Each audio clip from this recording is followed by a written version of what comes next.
This channel does not promote any violent, harmful, or illegal activities. All content provided by this channel is meant for an educational purpose only.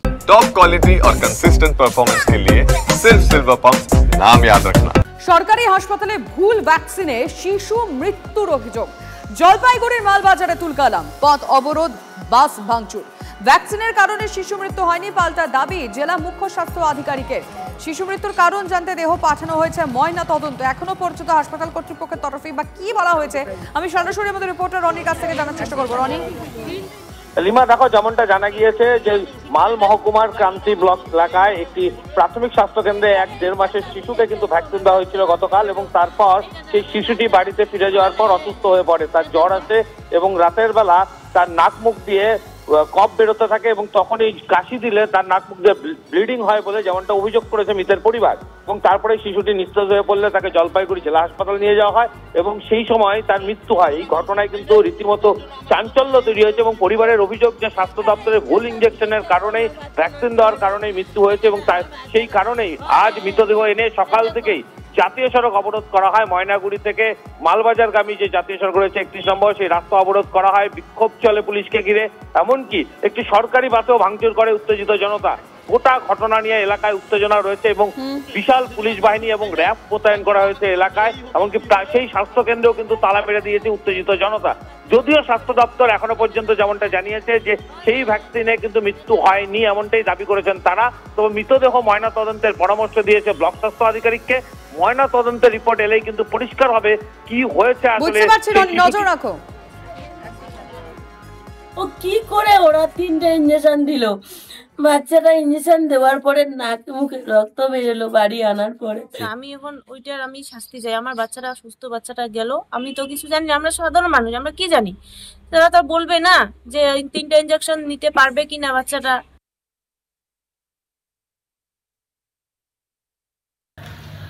এটা যতটুকু সম্ভব অন্য কোনো হতে পারে, aspirate করতে পারে বাচ্চার খাওয়াতে গিয়ে, দুধ খাওয়াতে গিয়ে অ্যাসপিরেশন পাই। এর এক্স্যাক্ট কজ অফ ডেথ যদি জানা যায়, জানতে হয়, তাহলে তার পোস্টমর্টমটা হচ্ছে ম্যান্ডেটরি। আপনারা বলেছেন পোস্টমর্টম করার জন্য? আমরা বলেছি যে প্রিয়মিত সাহেবকে বলেছি যে ওখানে গিয়ে যাতেই করা হয়, পোস্টমর্টমটা করা হয়। নকল ধরতে যাওয়ায় মালদার বৈষ্ণবনগরের শিক্ষক শিক্ষিকাদের মারধর, পরীক্ষার্থী ও বহিরাগতদের মারে হাত ভাঙল বিশেষভাবে সক্ষম এক শিক্ষিকা। 9 পড়ুয়াকে শনাক্ত করলে উচ্চ মাধ্যমিক শিক্ষা সংসদ জেলা শাসকের তত্ত্বাবধানে তদন্ত। 9 জনের তথ্য যাচাই করে শুনানি করবে সংসদ। প্রয়োজনে বাতিল করা হতে পারে পরীক্ষাও। হামলাকারীরা বেসরকারি স্কুলের পড়ুয়া। দাবি জেলা পরিষদের শিক্ষা কর্মাধ্যক্ষের। পরীক্ষা হলেই পরীক্ষার্থীদের গুন্ডাগিরি, এত দুঃসাহস আসে কি করে? এদিকে গতকালের এই ঘটনার পর আতঙ্কে সিটিয়ে মালদার বৈষ্ণবনগরের চামাগ্রাম হাই স্কুলের শিক্ষক শিক্ষিকারা। ওইখানে তার মানে ওরা জানতো যে আমি নকল করব এবং আমাদের নকল করতে দিতে হবে, তার জন্য তো মোটা টাকা সব বেসরকারি স্কুলগুলো দিয়ে থাকে।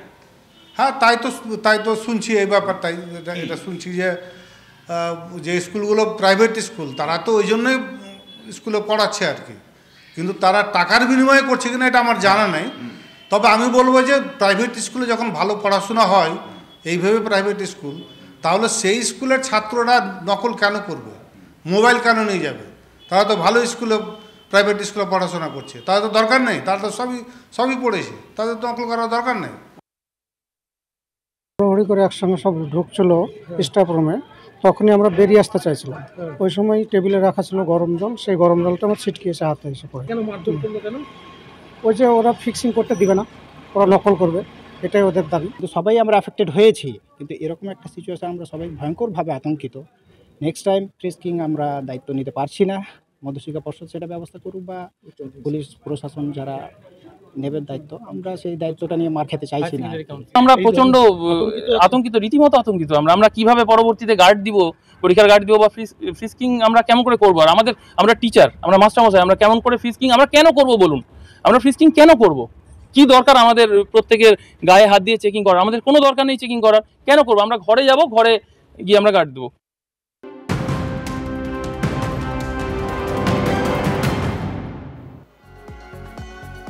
মধ্যমগ্রামে হত্যাকাণ্ডের পুনর্নির্মাণ করল পুলিশ। পিসি শাশুড়ি সুমিতা ঘোষকে খুনের পর কিভাবে মৃতদেহ লোপাটের চেষ্টা করা হয়, আজ সেই ঘটনার পুনর্নির্মাণ করল পুলিশ। ডাকা হয় ভ্যান চালককেও।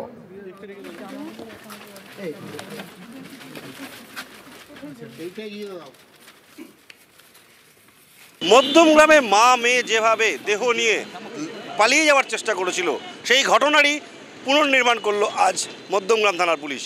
কিভাবে সকালবেলা সেদিনকে বাড়ি থেকে বেরিয়েছিল সেই জায়গা থেকে তারা শুরু করে এবং যেভাবে অস্ত্র হিসাবে বটি, দা, হাতুড়ি যেগুলো পুকুর থেকে উদ্ধার হয়েছিল সেই বটি, দা, হাতুড়ি থার্মোকলের আলাদা করে বানিয়ে নিয়েছে, তারপর তাদেরকে দিয়ে পুকুরে যেভাবে ফেলেছিল সেইভাবে ফেলানো হয়।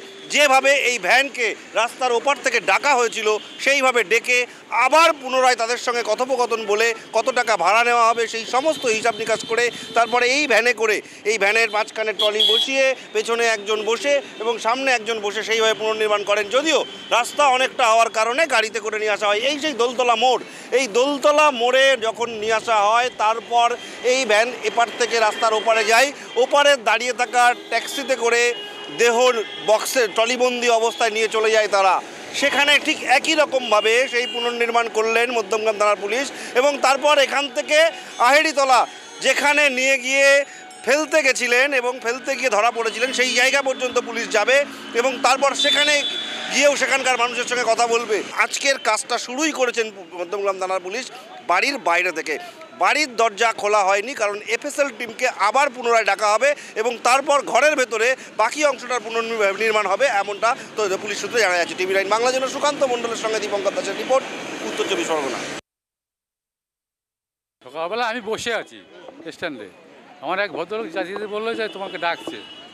হ্যাঁ, আমি এসে ওখানে দাঁড়ালাম।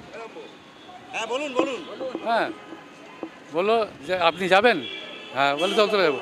একটা ট্রলি ব্যাগ বাড়ি থেকে নিয়ে তাও যাবো, দোলতলা যাবো। টাকা কত ঠিক হয়েছিল? ঠিক হয়নি, 130 টাকা দিয়েছে। 30 টাকা দিয়েছিল ভারী ব্যাগ বলে? ভারী ব্যাগ। তারপরে এই যেরকম চালিয়ে এসেছিলাম চালিয়ে এসেছিলাম। আজকে আবার ভাড়া দিয়েছে? ওরা কারণ দেবে? আজকে যে গাড়িটা আসলো মালিক দেবে, অফিসাররা দেবে।